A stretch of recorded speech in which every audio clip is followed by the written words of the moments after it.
राधे तेरे चरणों की। सभी लोग साथ में मेरे गाएं। रज धूल जो मिल जाए, राधे तेरे चरणों की। रज धूल जो मिल जाए, सच कहता हूँ तकदीर बदल जाए, राधे तेरे चरणों की।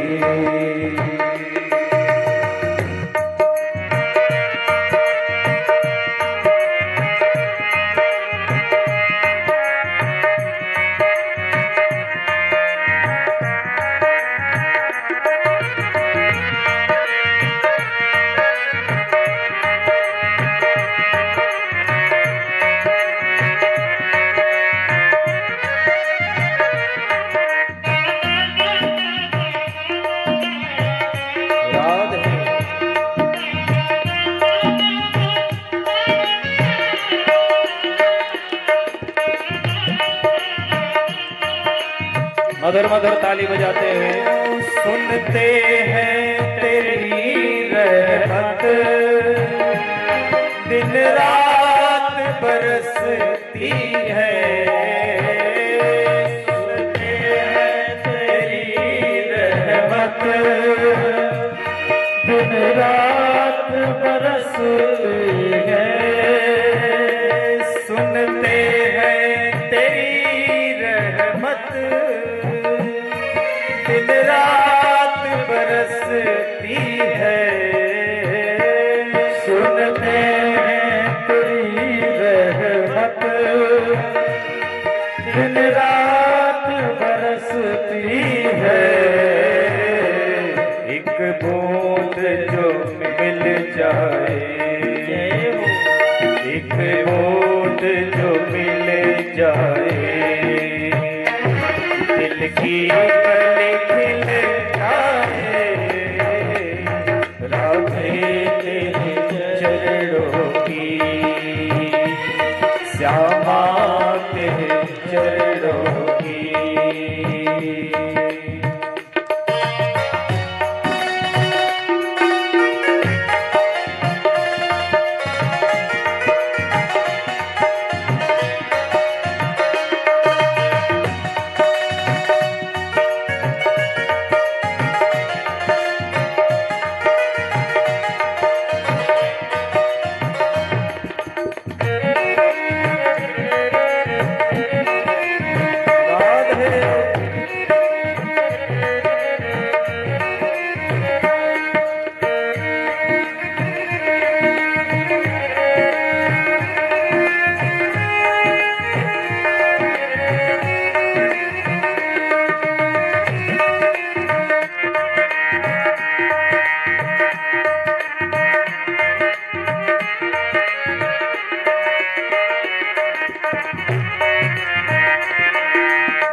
मन बड़ा चंचल है, कैसे तेरा भजन करूं। ये मन बड़ा चंचल है, कैसे तेरा भजन करूं। ये मन बड़ा चंचल है, कैसे तेरा भजन करूं। मन बड़ा चंचल है, कैसे तेरा भजन करूं।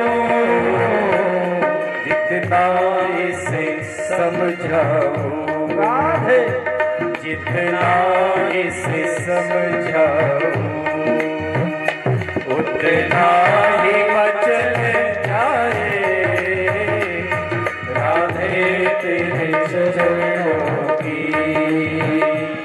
रज धूल जो मिल जाए, सच कहता हूँ राधे, तकदीर बदल जाए, राधे तेरे चरणों की।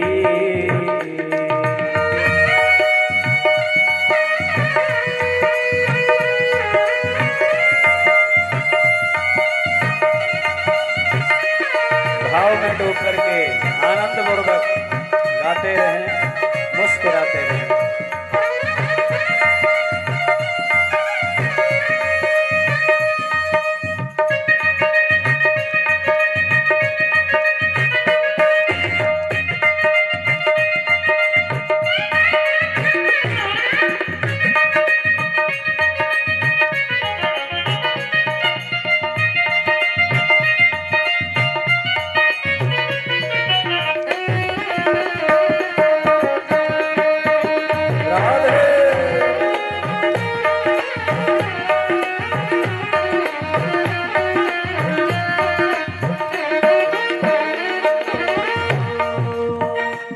नजरों से गिराना नहीं, चाहे जितनी सजा देना। नजरों से गिराना नहीं, चाहे जितनी सजा देना। नजरों से गिराना नहीं, चाहे जितनी सजा देना।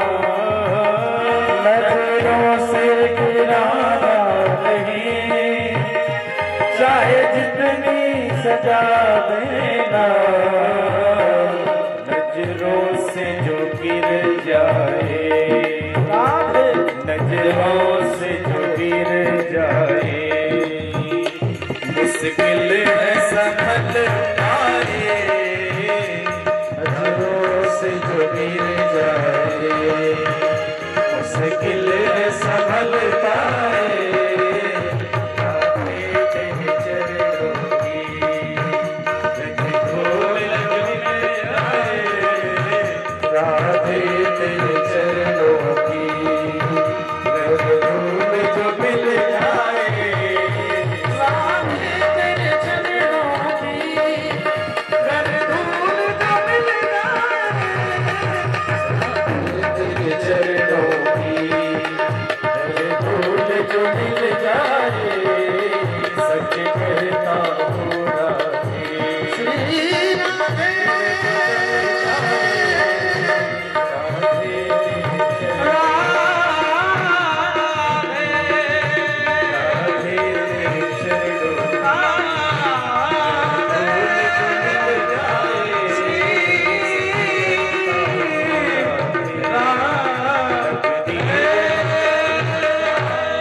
राधे तेरे चरणों की गरधोल जो मिल जाए, चरण रज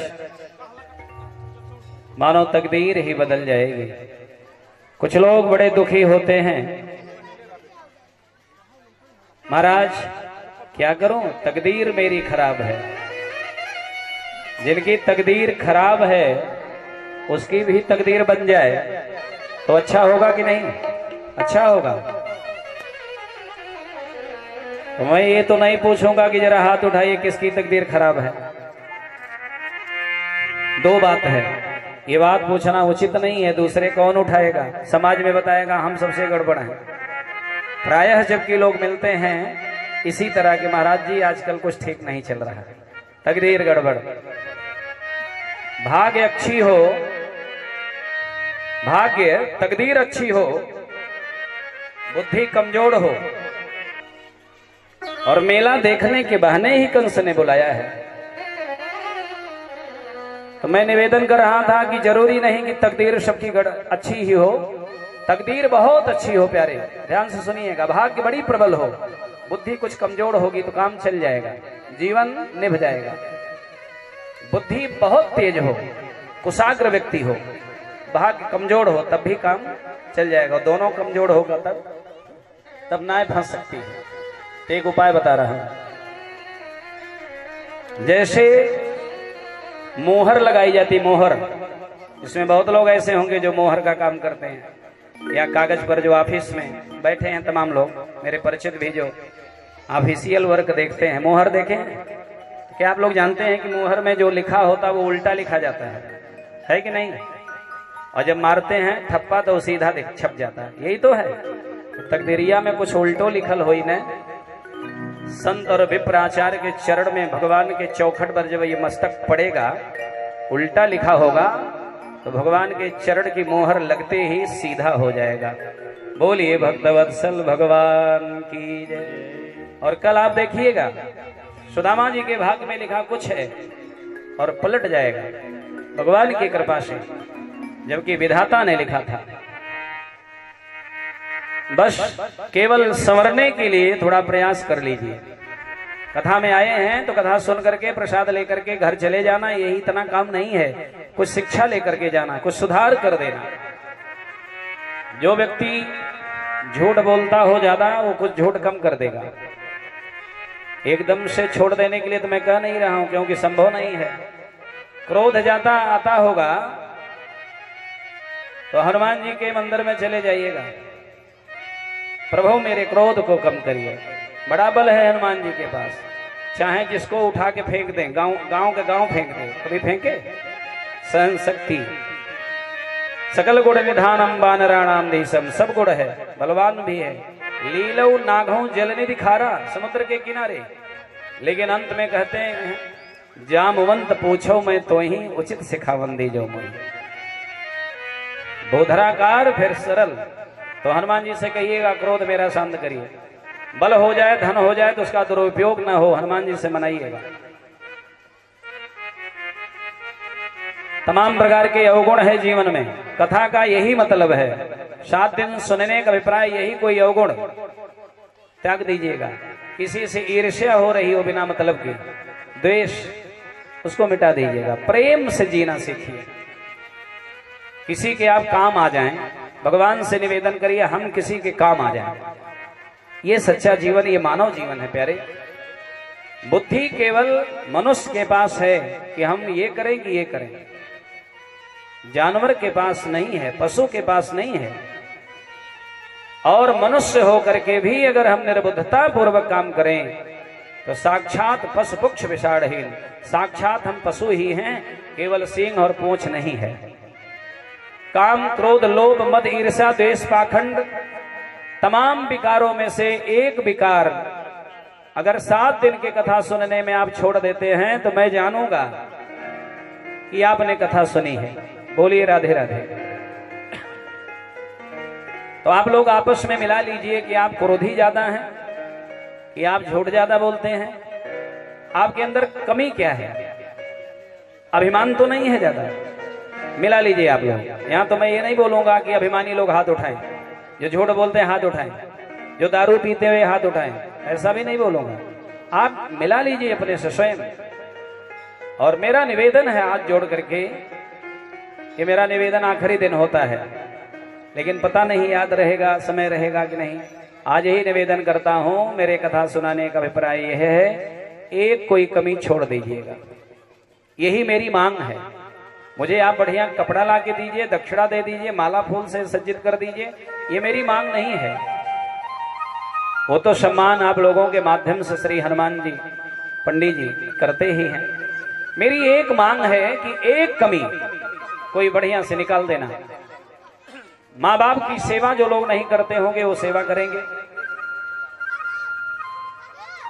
पत्नी को जो लोग मारते पीटते होंगे, ये भी बहुत बड़ी कमी है पति की, कृपया इसको मिटा देंगे। कृपया वे लोग ऐसा नहीं करेंगे। जो पत्नियां पति से ईर्ष्या करती हैं, कृपया ऐसा नहीं करेंगे। कोई एक कमी छोड़ दीजिएगा तो मैं जानूंगा कि कथा आप लोगों ने बढ़िया से सुनी है। और एक डर भी लग रही है, बहुत देर से मैं बोल रहा हूं कि छोड़ दीजिएगा। छोड़ देंगे ना आप लोग? कमी तो ये ना कहिएगा हमारे अंदर तो उस कमी सबके अंदर है। छोड़ेंगे ना? छोड़ देंगे। सर हिला रहे। डर इस बात का है कि एक बार प्रयागराज में कुंभ का मेला लगा था, तो वहां एक व्यक्ति नहाने गया जो जिंदगी में कभी नहीं गया था। उसके नात रिश्तेदार, घर वाले सब जबरदस्ती भेजे कि जाओ माघ का मेला है, नहा आओ, बड़ा पुण्य मिलता है। तो बेचारा किसी तरह गया। जैसे संगम नहा के निकला, तैसे पंडा बाबा अपने गाय के पूंछ उसके हाथ में तुरंत धराई दिए और जल डाले और तुरंत हिमांशु जी संकल्प बोलना शुरू कर दिए। दैत्य ब्राह्मणों दिति प्रार्थे श्री श्वेत बारह कल्पे जम्बूदी पे प्रयागराज क्षेत्रे संगम तटे नाम ले अपना गोत्र बताओ। उसने कहा बाबा पहले आप ये बताओ कि ये क्या कर रहे हैं, मैं तो जान ही नहीं पा रहा हूं क्या बोले, ये कौन भाषा? बोले संस्कृत। किस लिए बोल रहे हो? तुम्हारे कल्याण के लिए। बोला कि आगे बताइए, नाम क्यों पूछ रहे हैं? उस व्यक्ति ने कहा कुछ दक्षिणा रखो इसमें। पंडा बाबा ने कहा, कंजूसवा ने कहा कि यही तो नहीं किया हूं जिंदगी में, बाकी तो लड़की की शादी, मकान बनवाया, गाड़ी लिया, बिजनेस चल रहा, 1 रुपया दान नहीं किया। ये भी गर्व से कह रहा है, इतना बड़ा कृपण। पंडा बाबा ने कहा कुछ इसमें भी रख दो। उसने कहा दान नहीं किया हूं तो नहीं करूंगा। पंडा बाबा ने कहा मेरा नियम है, जब तक कुछ छुड़वा नहीं लेता हूं, जिसका पकड़ता हूं हाथ, तो फिर बिना छुड़वा लिए छोड़ता नहीं हूं। अच्छा, मैं भी बार बार कह रहा हूं कि छोड़ेंगे कि नहीं छोड़ेंगे, नहीं, मुझे एक डर ये है। पंडा बाबा ने कहा बोल दे क्या छोड़ रहा, कुछ दक्षिणा दो। उसने कहा दक्षिणा तो दूंगा नहीं, क्योंकि दान कभी किया नहीं मैं। उन्होंने कहा ये जो दुपट्टा रखे हो यही हमको दे दो, बढ़िया लग रहा नया नया। उसने कहा ये किसी का मांग करके लाया है। पंडा बाबा ने कहा तो अपना डंडा छोड़ के चले जाओ। बोले ये पटीदारी से लेकर आया है। कि ये जूता? बोले ये बड़े बेटे का पहन कर आया हो। पंडा ने कहा तेरा क्या है? बोला मैं तो आ ही नहीं रहा था, जबरदस्ती भेजा गया। पंडा बाबा ने कहा मैं काशी का घासी राम पंडा हूं, बिना लिए मैं हथवे नहीं छोड़ूंगा। तो वो जो कंजूसवा था ना, चमड़ी चल जाए लेकिन दमड़ी न जाने पाए, उसमें का था, पढ़ा लिखा था, बुद्धिमान। आंख बंद किया, सोचा क्या छोड़ो क्या। जो बोला बाबा संकल्प पढ़ो, अब छोड़ा, मैं छोड़ दिया, संकल्प पूरा करो। पंडा जी ने कहा पहले बोल क्या छोड़ रहा है। और पंडा जी लोग ऐसे होते हैं ना। अब कि हम लोग जब जगन्नाथपुरी गए तो पंडा बाबा, कई लोग आए, कहाँ के? यूपी में। कहाँ के? यूपी के, बिहार के। अगर आप कह दिए यूपी के, गोरखपुर के, बाड़ी से सब समझ जाते हैं गोरखपुर के, तो यहाँ के 10 गांव गिनाते। अब आप ऐसे फंस जाते, वो अपने जगह ले जाते, न जाने क्या क्या आप दे आते। अरे वो लिस्ट बनाए हैं आपके, आजा परपाजा सबका नाम बता देंगे। मेरे साथ हुआ। वो बोले कहाँ के हैं? यूपी में। कहा अरे हम कहे हम हमेशा आते यहीं के। उन्होंने कहा, कंजूसवा ने कहा कि मैं छोड़ दिया। पंडा बाबा ने कहा पहले नाम लो, क्या छोड़ रहे हो? दक्षिणा नहीं दिए तो क्या छोड़े? उसने कहा कान पकड़ रहा हूं, आज के बाद से प्रयागराज आना ही छोड़ दिया। पंडा बाबा जिंदगी में पहली बार हार माने। हार मान करके छोड़ दिए गाय की पूंछ और उसका हाथ छोड़ दिए। कहे जा तू, तुझे मैंने छोड़ दिया। ए भगवान, इतना बड़ा कंजूस। मुझे डर है आप लोग ऐसा कुछ तो नहीं छोड़ेंगे कि हम कथवे माना छोड़ देंगे। बार बार आप यही पूछ रहे हैं क्या छोड़ेंगे क्या छोड़ेंगे। ऐसा नहीं करिएगा। बोलिए जय भगवान की जय। तो एक तमाम कई कमियों में से एक कमी का भी परित्याग कर देंगे तो जीवन आनंदमय हो जाएगा। बोलिए सच्चिदानंद घन भगवान की जय। बलराम जी आए, बोले कन्हैया बचपन से मारपीट चल रहा है, कभी पूतना, कभी त्रिडावर्त, कभी अघासुर। कुछ पढ़ाई लिखाई करो, नहीं तो बड़ी हंसाई होगी जग में। कन्हैया ने कहा भैया यह बात में तो दम है। दोनों भैया जेल से माँ बाप को मुक्त किए और सुंदर वस्त्र पहना करके प्रणाम किए, आशीर्वाद लिए। कृष्ण बलराम दोनों भैया चले गए सांदीपनी गुरु के आश्रम में, मध्य प्रदेश में, उज्जैनीपुरी में। और वहां गुरुदेव से वेदाध्ययन की, धनुर्विद्या सीखे, अंतर ध्यान होने की विद्या सीखे, बड़े ऊंचाई से कूद जाने की विद्या सीखे, जल में बहुत देर तक बने रहने की विद्या सीखे। 64 दिन 64 रात्रि में सीख लिए। और वहां जितने भी लोग आए थे गुरुकुल में, उसमें एक सुदामा नाम के ब्राह्मण आए थे। उनसे भगवान की प्रियता हो गई, मित्रता हो गई। बोलिए आनंद कंद भगवान की जय। जबरदस्त मित्रता हुई। और सुदामा जी ज्ञानी ब्राह्मण हैं, भले ही कृष्ण को मित्र मानते हैं लेकिन जानते ही भगवान हैं। भगवत रसिक, रसिक की बातें रसिक बिना कोई समझ सके ना, कौन जान सकता है। एक दिन जंगल से लकड़ी लाने के लिए कृष्ण बलराम और सखा सुदामा भी साथ में गए हैं। माता ने, गुरु माँ ने दिया है चना, इसको खा लेना, देरी हो जाएगी। और जंगल में गए तो बादल गरजने लगा, बारिश होने लगी और जल इतना हो गया कि जंगल की जो भूमि जलमग्न हो गई तो पेड़ पर चढ़ गए। ये कथा प्राय लोग जानते हैं। और जब भूख लगी तो चना था सुदामा जी के पास। सुदामा जी बड़े थे उम्र में, सुदामा जी को दिया गया था कि बांट के खा लेना। सुदामा जी अकेले खाने लगे और जब खाने की आवाज कृष्ण को सुनाई दी तो बोले, क्यों प्रिय सखा सुदामा, कुछ खा रहे हो क्या? अरे चना कहीं अकेले तो नहीं खा रहे हो? सुदामा ने कहा, नहीं कन्हैया, ऐसी कोई बात नहीं, ये ठंडी लग गई है बारिश की वजह से, दांत कटकटा रहे, वही आवाज आ रही है। कन्हैया भी अंतर्जामी। कन्हैया ने कहा ठीक है। एक बार फिर पूछे, सुदामा ने कहा दांत कटकटा रहे हैं। सही बात थी कि पूरा चना अकेले खा गए। अब आप लोग बताइए कि चना क्या सुदामा को अकेले खा जाना चाहिए था? नहीं ना। लेकिन जब आप ये समझेंगे कि सुदामा जी इतने विद्वान होकर के ऐसा क्यों किए, भगवान है जिसके मित्र, विद्वान है सखा सुदामा, फिर ऐसी गलती क्यों की, और जब ओरिजिनलिटी समझेंगे, सही बात, तब आप कहेंगे कि सुदामा जी ने ठीक किया। एक कथा आती है,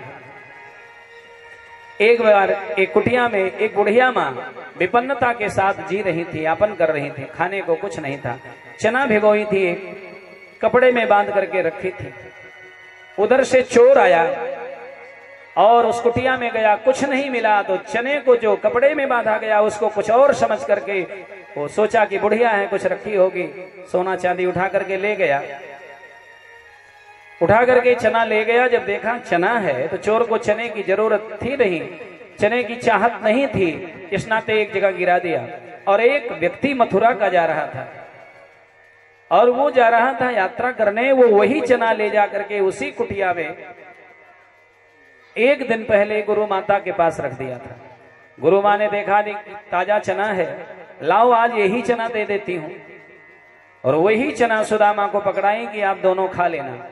लेकिन आश्चर्य तो तब हुआ, समस्या तो तब बढ़ी प्रिय मित्रों, जब उस बुढ़िया को पता चला कि चोर मेरा चना भी लेकर के चले गए, तो बुढ़िया ने श्राप दे दिया, चना तक नहीं छोड़े, उस मेरे चने को जो चबाएगा वो भिखारी हो जाएगा। और वही चना सुदामा जी ले गए। जैसे माँ गुरु माँ के हाथ से सुदामा के हाथ में मिला, तुरंत उनको ब्रह्मज्ञानी सुदामा को पता चल गया, इस चना को जो चबाएगा वो भिखारी हो जाएगा। सुदामा ने मानो प्रतिज्ञा कर लिया, इस चना को अकेले चबाऊंगा, मैं भिखारी हो गया तो हो गया, हो जाऊं, लेकिन अपने प्रिय मित्र कृष्ण को भिखारी नहीं बनने दूंगा, क्योंकि पूरी दुनिया की जिम्मेदारी इनके ऊपर है। इसी नाते उस चने को अकेले सुदामा जी चबा गए। और अंतर्जामी परमात्मा घटघटवासी भगवान नंदनंदन प्रभु श्याम सुंदर उस चने के बदले में, कल के कथा में आप देखेंगे भगवान ने क्या दे दिया सुदामा को। भगवान पढ़ करके आए, मथुरापुरी को 23 अक्षौहिणी सेना लेकर के जरासंध घेर लिया है कृष्ण को मारने के लिए। क्यों? क्योंकि जो मगध नरेश जरासंध की पुत्रियां दोनों थीं, अस्ति और प्राप्ति, वही कंस की पत्नियां हैं। कंस मारा गया तो दोनों विधवा हो गई, वैधव्य लेकर के मायके चली गई। अस्ति प्राप्तिश्च कंसश्च महिष्यौ भरतर्षभः मृते भरतर दुखार्थे पीतोस्म कृत गृहान। अपने पिता के घर चली गई पति के मरने पर। मगध नरेश बड़ा प्रतापी राजा था, दलबल के साथ चढ़ाई कर दिया बेटी का बदला लेने के लिए। मेरे बेटियों को विधवा बना दिया। और जब मथुरा को घेर लिए 23 अक्षौहिणी सेना, ध्यान देना महाभारत में 18 अक्षौहिणी सेना पूरी थी, और एक बार में एक दिन लेकर आया 23 अक्षौहिणी सेना जरासंध। चढ़ाई किया, भगवान ने उसके समस्त दलबल का संहार कर दिया, लेकिन जरासंध को भगवान नहीं मारे, छोड़ दिए। एक बार, दो बार, 3 बार, 4 बार, 17 बार ऐसे की, 17 बार चढ़ाई की। भगवान बार बार उसे छोड़ते हैं। बलराम जी नाराज हो गए, बोले कि जो मुख्य शत्रु है उसे तो मारते नहीं हो कन्हैया, तेरी लीला मेरे समझ में नहीं आ रही है। भगवान मुस्कुराए, बोले भैया हम दोनों का अवतार हुआ है दुष्टों को मारने का, अभिमानियों का मान वर्धन करने के लिए। तो देश इतना बड़ा, धरती इतनी बड़ी, कहां कहां ढूंढेंगे, और ये ईर्ष्यालु राजा जरासंध ये ढूंढ ढूंढ करके यहीं लाएगा और यहीं घर बैठे काम कर देंगे। तब बलराम जी खुश हो गए। 17 बार आया, 18वीं बार आना था। अब की बार सोचा कि यज्ञ कराऊं। किसी आचार्य ने सलाह दिया यज्ञ करा दो। पुरोहित के सलाह पर यज्ञ कराया। 108 ब्राह्मण बैठाया, ब्राह्मणों को तलवार लेकर गया। बोले विप्र देवता प्रणाम, लेकिन मेरा ये पैगाम सुन लो। क्या? अगर अब की बार मैं जीत करके आया तो मोहमांगा इनाम दूंगा, जीवन की गरीबी मिट जाएगी, इतना दे दूंगा। लेकिन अब की बार भी हार के आया तो आपका सर और ये मेरी तलवार। जरासंध, अब ब्राह्मण लोग कौन माला जपेंगे? कोई ऐसा मंत्र है कि जो भगवान को हरा दे? है दुनिया में कोई मंत्र? अब ब्राह्मण लोग उदास हो गई, तो मारेगा दुष्ट वाला उठने के बाद। हे भगवान, हम तो परिवार हमारे अनाथ हो जाएंगे। तो गौमुखी में हाथ डाले, जैसे हमारे हिमांशु जी, आचार्य जी, मनोज जी जप रहे हैं। ये तो जप रहे ओम नमो भगवते वासुदेवाय, लेकिन वो ब्राह्मण वहां के क्या जप रहे हैं? हे भगवान, दुनिया में कोई मंत्र आज तक किसी पुराण में नहीं पढ़ा कि जिसके जपने से आप हार जाते हो। हे जगत के मालिक, हम ब्राह्मणों के लिए विप्रधेन सुरसंत हितली निम्न जो अवतार, ऐसा मैं सुना हूं। अरे मेरे, हम ब्राह्मणों की लाज बचाओ गोविंद। ये दुष्टवा मंत्र जपवा रहा, कोई मंत्र नहीं। हे प्रभु, 17 बार इसको हराए हो तो हमें बचाने के लिए एक बार हार जाओ तो क्या लगेगा? और ये करोड़ क्रंदन भगवान तक पहुंचा। ये जग चल रहा, यही जब चल रहा, मुझे बचा लो, एक बार हार जाओ, मुझे बचा लो, एक बार हार जाओ। लेकिन भगवान जरासंध भगवान के पास जाए उसके पहले 3 करोड़ मलेच्छ सेना दल को लेकर के कालजवन नामक राक्षस आ गया भगवान को मारने। अब जैसे आया भगवान के सामने, भगवान को आया मारने, भगवान देख करके मुस्कुरा दी। भगवान का मुस्कुराना माया का बिखर जाना।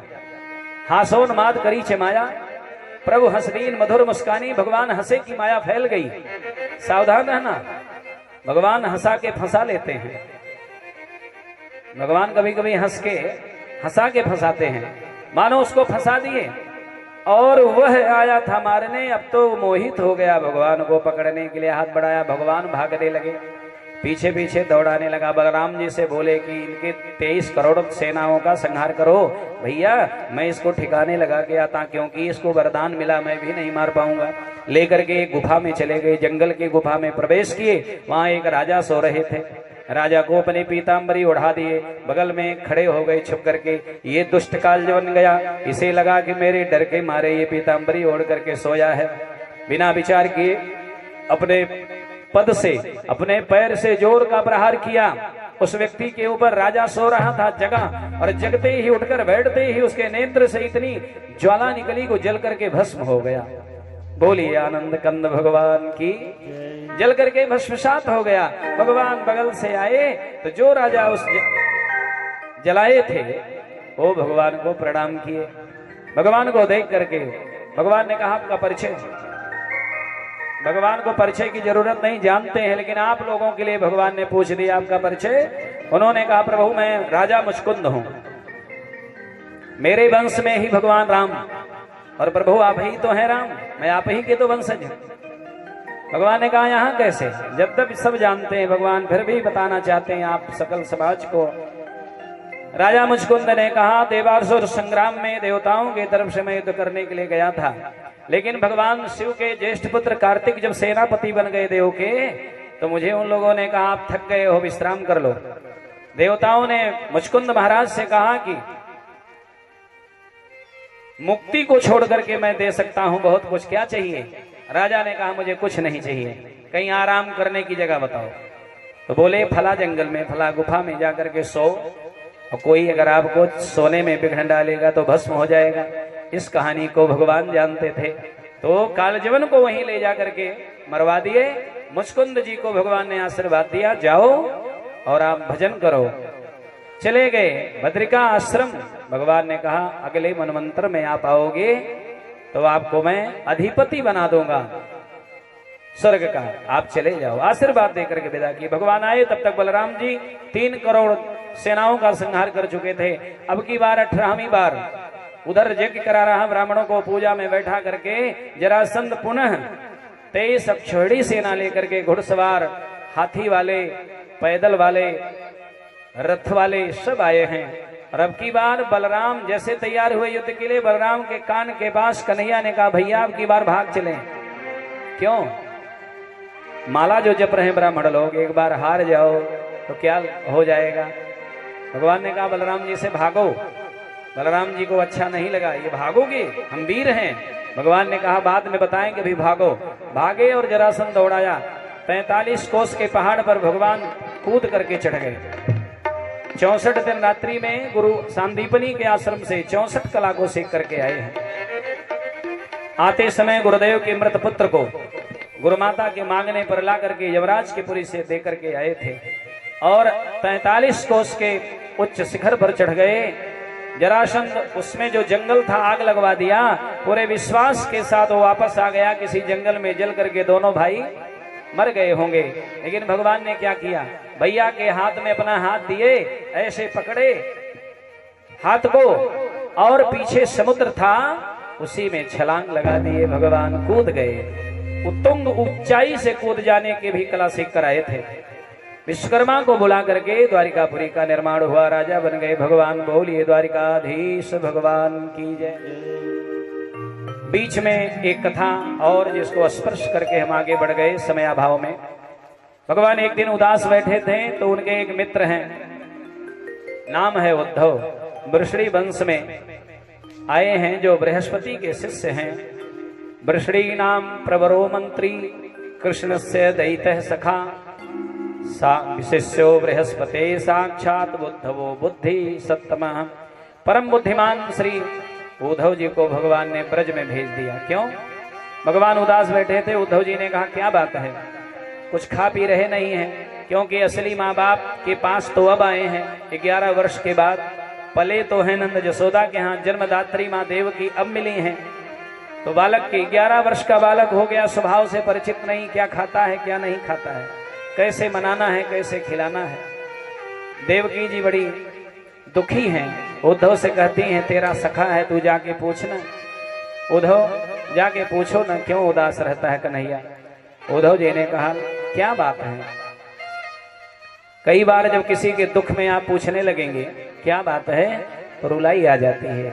अगर दुख में है रोने लगे भगवान रोने लगे। ध्यान दीजिएगा, क्या करूं मैं, सखा है ना। जेन मित्र दुख होई दुखारी तिन ही बिलोकत पातक भारी। मित्र के दुख में दुखी होना ये मित्रता का लक्षण है। मित्र उद्धव ने कहा क्या करूं। भगवान ने कहा गच्छोद्धव ब्रजम सौम्य पितोर्नो प्रीतिमा वह। मेरे प्रेम पत्र को लेकर के चले जाओ ब्रज में, वहां गोपियां मेरे बिना बेचैन रहती हैं, जरा उनको कुछ समझा करके आओ। भगवान भेज क्यों रहे हैं? उद्धव को संभालने के लिए भेज रहे हैं। उद्धव ज्ञानी हैं। अजहत लक्षण का वेदांत का जब विश्लेषण करते हैं तो बड़े बड़े की बुद्धि ठिकाने लग जाती है, समझ में नहीं आता क्या बोल रहे हैं। कितने बड़े वेदांती हैं, वेदांती हैं, ज्ञानी हैं, लेकिन भक्ति नहीं है उद्धव के अंदर। मानो भक्ति पुट चढ़ाने के लिए ही भगवान अपने ब्रजांगनाओं के पास भेजे हैं। उद्धव जी कहे कहा उद्धव ने घनश्याम अभी जाता हूँ वृंदावन और देखता हूँ कैसा गोपियों का कठिन अनुराग का बंधन। वो कैसी हैं गोपियां जो सदा बेचैन रहती हैं, तड़प कर आह भर भर कर यही दिन रात कहती हैं क्या है प्रेम जगत में सार और कुछ सार नहीं है। केवल प्रेम जगत में। अज्ञानी जी सोचे कि वो गोपियां कैसे प्रेम की बात करती हैं जो पढ़ी लिखी नहीं है। भगवान कन्हैया मन में सोचे उद्धव जी जाओ तो पता चलेगा। भेज दिए। चले मथुरा से जब कुछ दूर तो वृंदावन निकट आया, वहीं से प्रेम ने अपना अनोखा रंग दिखलाया। किस तरह से? उलझ कर वस्त्र में कांटे लगे उद्धव को समझाने, तुम्हारा ज्ञान पर्दा फाड़ देंगी वो प्रेम दीवाने, क्योंकि है प्रेम जगत में सार और कुछ सार नहीं है। पोथी पढ़ पढ़ जग मुआ पंडित भया न कोय, 2.5 अक्षर प्रेम का पढ़े सो पंडित हो। 2.5 अक्षर का प्रेम, प्रेम को जिसने नहीं, परमात्मा के प्रेम के प्रति प्रीति जिसकी नहीं हुई, प्रेम से प्रीत पूर्वक भजन जिसने नहीं किया ठाकुर जी का, वो क्या जानेगा। गए उद्धव जी, और जब उद्धव जी ने वहां का महासाम्राज्य देखा, समस्त गोपियां एक नाम रट रही है, कृष्ण हे कृष्ण हे कृष्ण, कृष्ण कृष्ण महाबाहो। कमाओगे उद्धव जी का जो ज्ञान था ना, हे भगवान। और देखिए एक सुंदर दृश्य है, जरा दर्शन करें। उद्धव जी नंद भवन में प्रवेश करते हैं, सोचते हैं, ग्वाल वालों ने बता दिया वो नंद भवन है। ये जो पानी बह रहा है ना, ये किसी नाले का, नाली का पानी नहीं है। जब से कन्हैया छोड़ करके गए हैं ब्रज, तब से नंद जसोदा ने सोया नहीं, कुछ खाया नहीं, केवल रोया है। उनके रोने की अश्रुधारा है ये कोई ये नाली का जल नहीं है। हे भगवान, ज्ञान की सीढ़ी खसक गई, आगे बढ़े, जरा दर्शन करिए। आगे डर के मारे पांव आगे बढ़ते नहीं, सोचते जा रहे हैं, हे भगवान, अरे कन्हैया मुझे तो कहां भेज दिया। ये प्रेम का प्रदेश इस तरह का होगा मुझे पता नहीं था। जैसे ही दरवाजा खुला है, दरवाजा बंद करने के लिए भी नंद जसोदा उठते नहीं, दीवान से सर लगा करके, टेक लगा करके, हे कृष्ण हे कृष्ण हे कृष्ण, वियोग में डूबे हैं, केवल अश्रुधारा बह रही है। पालना है बगल में, पालने को एक हाथ से जसोदा पकड़ी है।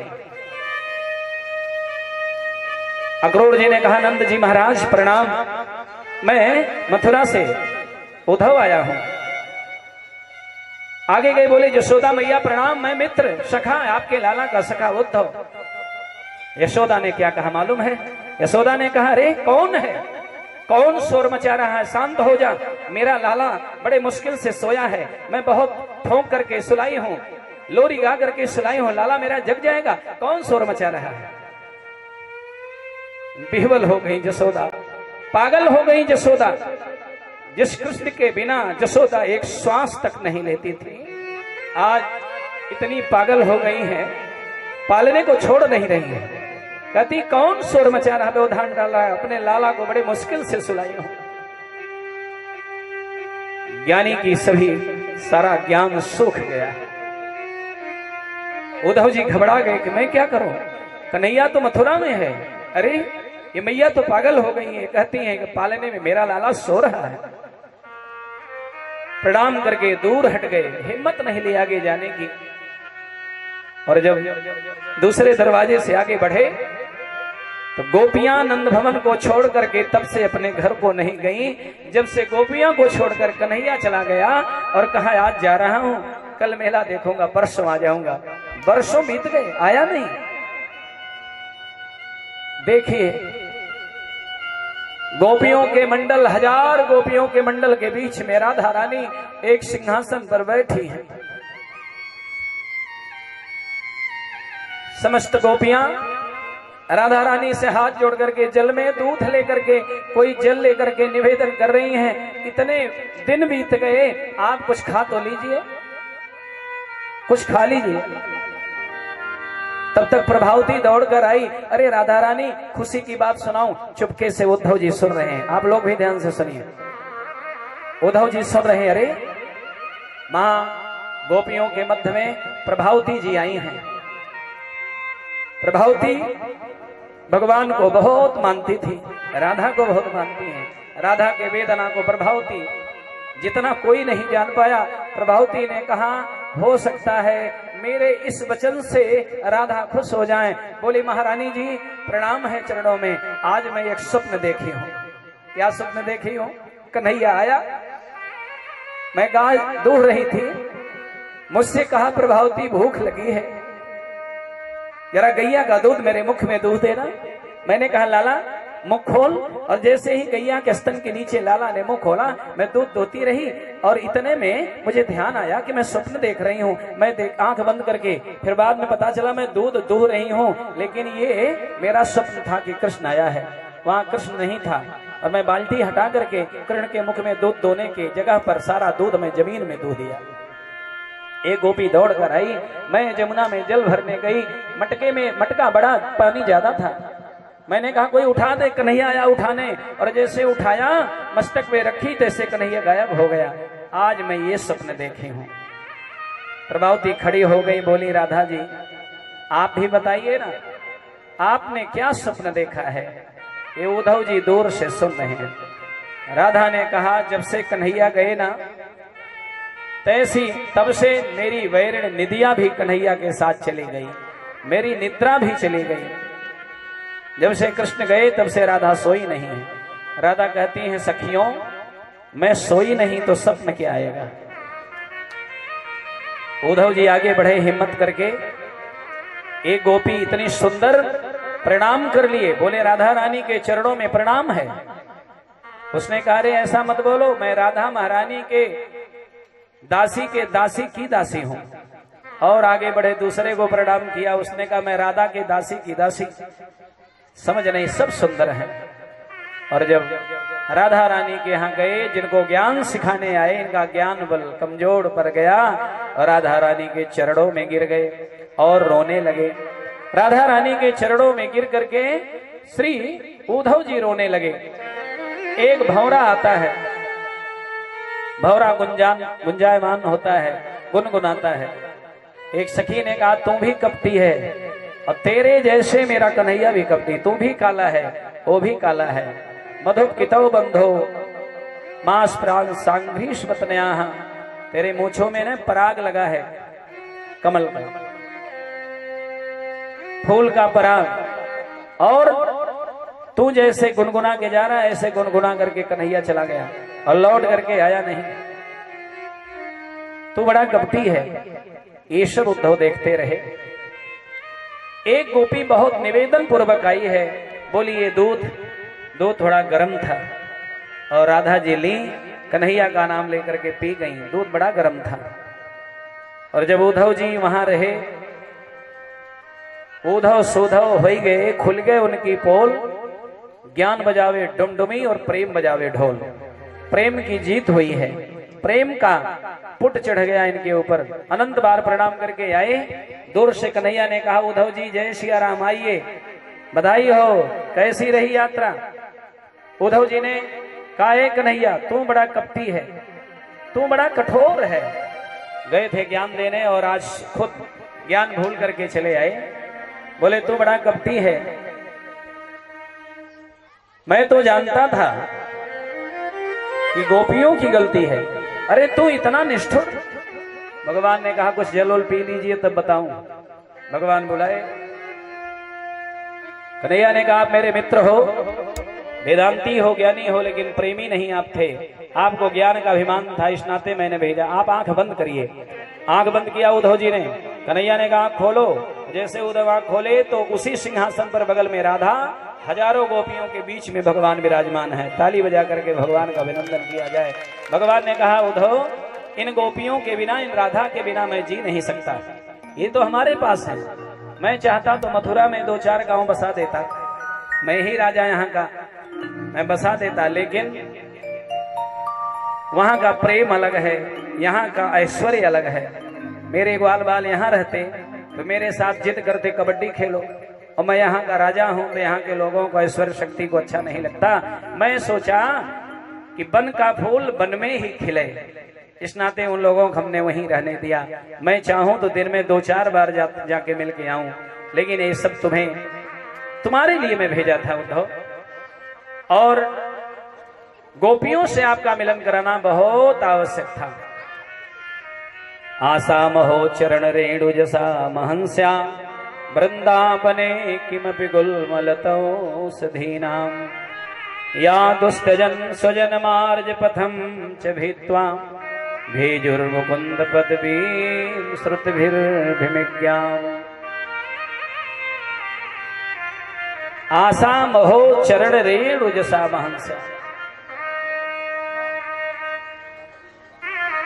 आशा लेकर के जो गए थे, मैं ज्ञान देकर के गुरु बन करके आऊंगा, लेकिन आज जिस आशे से गए थे वो आशा तो टूट गई, लेकिन प्रेमी बन करके उद्धव जी लौटे हैं। उसके बाद भगवान, ये बीच की कथा है, भगवान जरासंध का संहार करके द्वारिकापुरी में निवास करने लगे। बोलिए सच्चिदानंद घन भगवान की जय।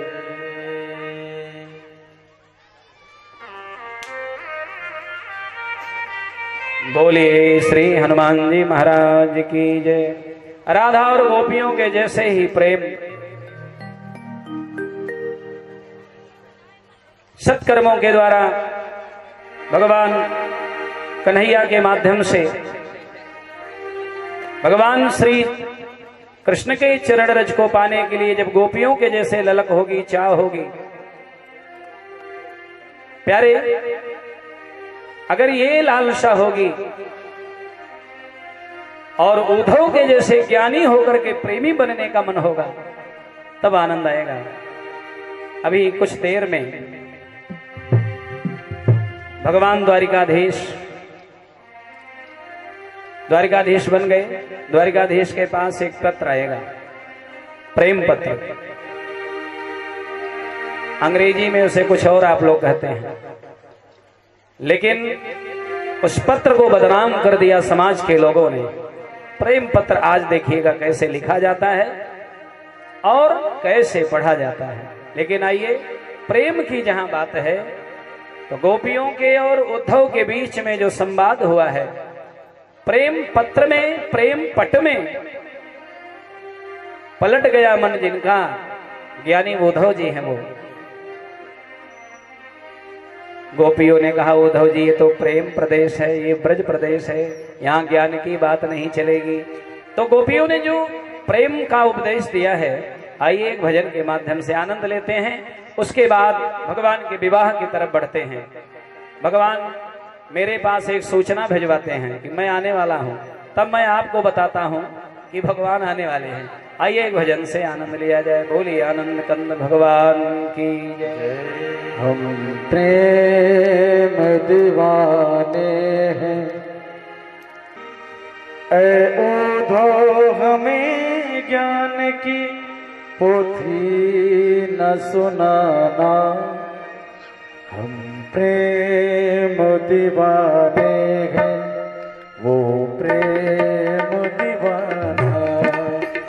हम प्रेम दीवाने हैं, वो प्रेम दीवाना।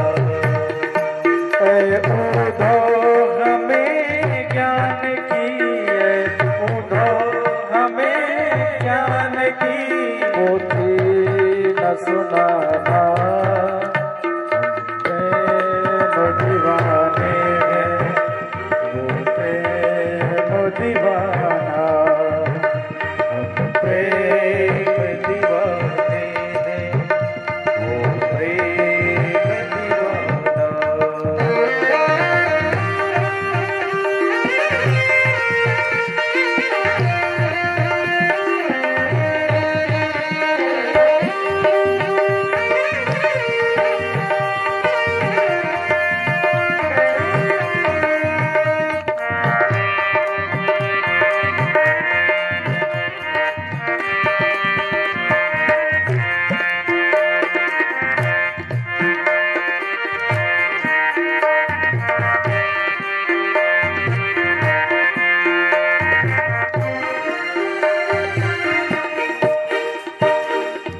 मन जीवन श्याम का और श्याम हमारा काम। तन मन जीवन श्याम का, श्याम हमारा काम। रोम रोम में बस रहा वो मतवारा श्याम। रोम रोम में बस रहा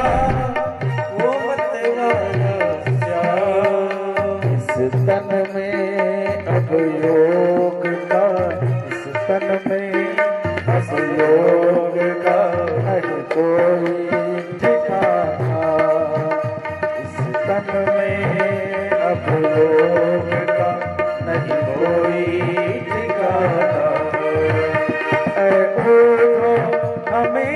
ज्ञान की है हमें ज्ञान की पोथी न सुनाना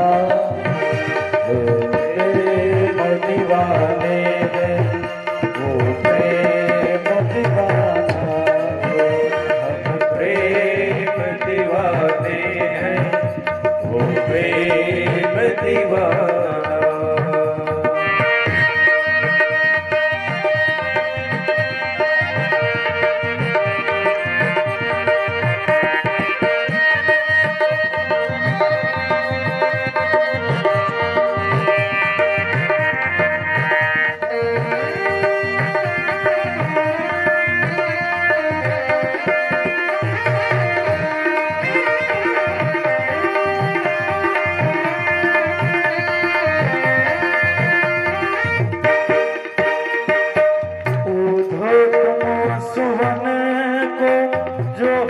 सन्मुख ले जाओ कूदो तुम सुवन को जो हर सन्मुख ले जाओ पूछे हरि कुशल तो चरणों में दियो चढ़ाओ पूछे हरि कुशल तो चरणों में दियो चढ़ाओ।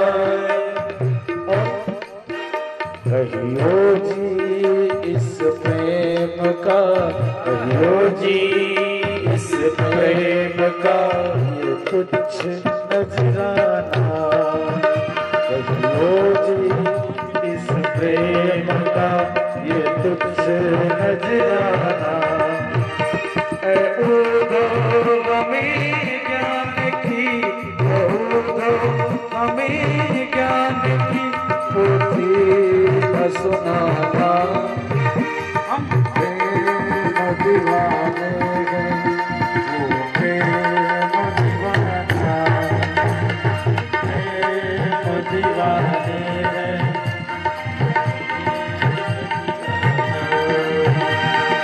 एक दिन नैनन के निकट रहते थे आठों यार एक दिन नैनन के निकट रहते थे आठों यार बैठे हमें विसार के वो निर्मोही श्याम बैठे हमें विसार के वो निर्मोही श्याम। दीपक वो जमाना था दीपक वो जमाना था और ये भी जमाना दीपक वो जमाना था और ये भी जमाना हम प्रेम दीवाने वो प्रेम दीवाना हम प्रेम दीवाने वो प्रेम दीवाना वो प्रेम दीवाना वो प्रेम दीवाने हैं वो प्रेम दीवाना। प्रेम की प्रगाढ़ता को परमात्मा के सिवा भला कौन जान पाता है। वीरान में भी अगर प्रेम है तो गुलिस्तान बन जाएगा। प्रेम वीरान को गुलिस्तान बना देता है और ये प्रेम परिचय को पहचान बना देता है। संत जन कहते हैं प्यारे सुनो ध्यान से ये परमात्मा का प्रेम कभी कभी इंसान को भगवान बना देता है।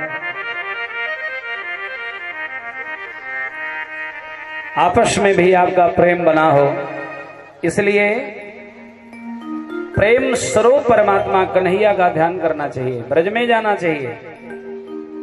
यमुना स्नान ब्रज में ब्रज कोई जाए वृंदावन लौट के आए तो दौड़ के प्रसाद लिया करिए। कन्हैया से निवेदन किया करिए लाला एक बार मोहे बुलाए ले हो। एक बार पहुंच गए तो फिर क्या पूछना है। परमात्मा के साथ जो संबंध है ना जीव ईश्वर का संबंध, जैसे आपका गृहस्थी में संबंध है, माता पिता से संबंध पुत्र का, पति का संबंध पत्नी से,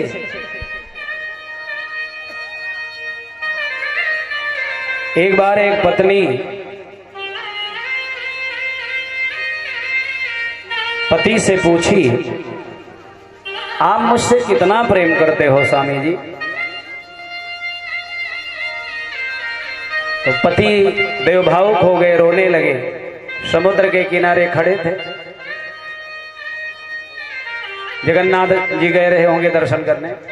पत्नी ने पूछ दिया, कितना प्रेम करते हो यहां बताओ। और पति देव भावुक हो गए, रोने लगे। तो जो आंसू टपक रहे थे ना, ऐसे आंसू उंगली से ऐसे लेकर समुद्र में डाल दिए।